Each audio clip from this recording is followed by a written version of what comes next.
ಪ್ರಧಾನಿ ನರೇಂದ್ರ ಮೋದಿ ಇಂದು ಬಿಹಾರಕ್ಕೆ ಭೇಟಿ ನೀಡಲಿದ್ದು, ಸಿವಾನ್ ಜಿಲ್ಲೆಯ ಜಸೌಲಿಯಲ್ಲಿ ಸಾರ್ವಜನಿಕ ಸಭೆಯನ್ನುದ್ದೇಶಿಸಿ ಮಾತನಾಡಲಿದ್ದಾರೆ. ಇದೇ ವೇಳೆ ಅವರು ವರ್ಚುವಲ್ ವೇದಿಕೆಯಲ್ಲಿ ನಗರಾಭಿವೃದ್ಧಿ, ಒಳಚರಂಡಿ ಸಂಸ್ಕರಣೆ, ಪ್ರಧಾನಮಂತ್ರಿ ಆವಾಸ್ ಯೋಜನೆ ಮತ್ತು 5,900 ಕೋಟಿ ರೂಪಾಯಿಗಳಿಗೂ ಅಧಿಕ ಮೌಲ್ಯದ ರೈಲ್ವೆ ಯೋಜನೆಗಳಿಗೆ ಶಂಕುಸ್ಥಾಪನೆ ಹಾಗೂ ಉದ್ಘಾಟನೆ ನೆರವೇರಿಸಲಿದ್ದಾರೆ. ಈ ಮಧ್ಯೆ ಪ್ರಧಾನಿ ಒಡಿಶಾದ ಬಿಜೆಪಿ ಸರ್ಕಾರಕ್ಕೆ 1 ವರ್ಷ ಪೂರೈಸಿರುವ ಹಿನ್ನೆಲೆಯಲ್ಲಿ ಭುವನೇಶ್ವರದ ಜನತಾ ಮೈದಾನದಲ್ಲಿ ನಡೆಯಲಿರುವ ರಾಜ್ಯ ಮಟ್ಟದ ಕಾರ್ಯಕ್ರಮದಲ್ಲಿ ಭಾಗವಹಿಸಲಿದ್ದಾರೆ.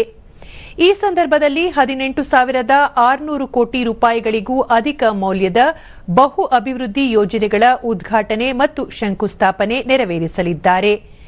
ಕುಡಿಯುವ ನೀರು, ನೀರಾವರಿ, ಕೃಷಿ ಮತ್ತು ಆರೋಗ್ಯ ಮೂಲಸೌಕರ್ಯ, ಗ್ರಾಮೀಣ ರಸ್ತೆಗಳು ಮತ್ತು ಸೇತುವೆಗಳು, ರಾಷ್ಟ್ರೀಯ ಹೆದ್ದಾರಿಗಳ ಕಾಮಗಾರಿ ಮತ್ತು ಕೆಲವು ರೈಲ್ವೆ ಯೋಜನೆಗಳು ಸೇರಿದಂತೆ ಮೂಲಸೌಕರ್ಯಾಭಿವೃದ್ಧಿಗೆ ಸಂಬಂಧಿಸಿದ ಕಾರ್ಯಕ್ರಮಗಳಿಗೆ ಚಾಲನೆ ನೀಡಲಿದ್ದಾರೆ. ಬಳಿಕ ಪಟ್ನಾಯಕ್ ಅಂತಾರಾಷ್ಟ್ರೀಯ ವಿಮಾನ ನಿಲ್ದಾಣದ ಬಳಿ ಆಯೋಜಿಸಲಾಗಿರುವ ರೋಡ್ ಶೋನಲ್ಲಿ ಭಾಗಿಯಾಗಲಿದ್ದಾರೆ.